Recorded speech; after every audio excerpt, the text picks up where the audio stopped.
Remember Ronald Reagan talking about Jimmy Carter? Ronald Reagan used to ask, are you better off? Are you better off? Are you better off? are you better off? But are we better off? Not whether we're better off, it's whether they're better off. Are you better off? Better off. Better off. Better off? Better off. Better off. Better off. Better off. Better off. Better off. Than you were 4 years ago?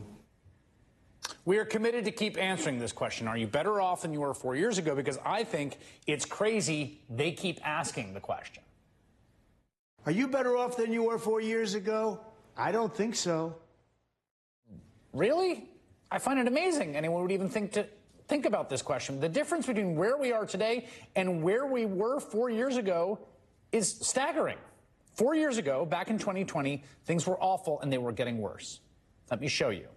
These are the front pages from 4 years ago today. April 17th, 2020, the New York Times, shutdown pushes Americans to economic edge. The Washington Post, unemployment claims rise to 22 million. The Wall Street Journal, jobless claims tsunami tops 22 million.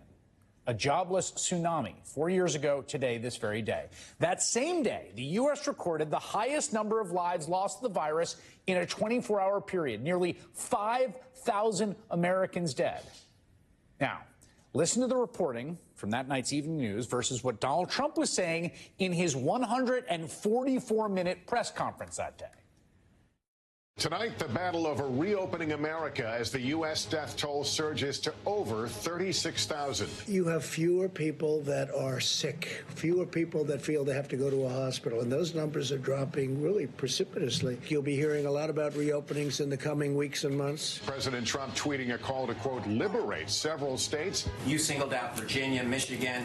They don't have a decline in cases yet you tweeted out today that you'd like to liberate them. Well, they're going to have soon, but they're very,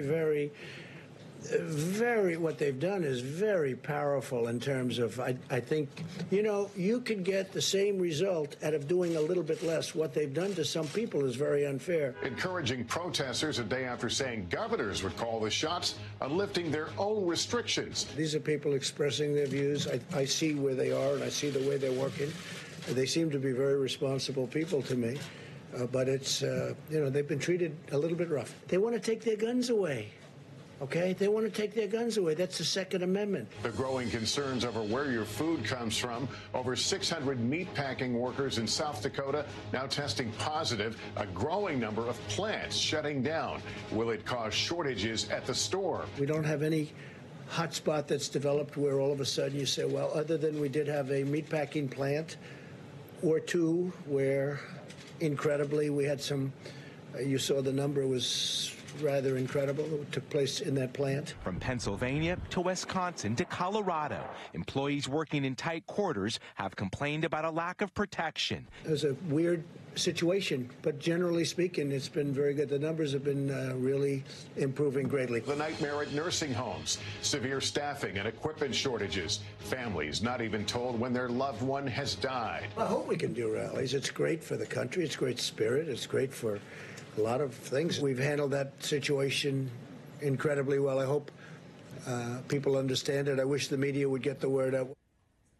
5,000 people dead in that 24 hours. 4 years ago today. You tell me. You tell me. You better off today than you were 4 years ago?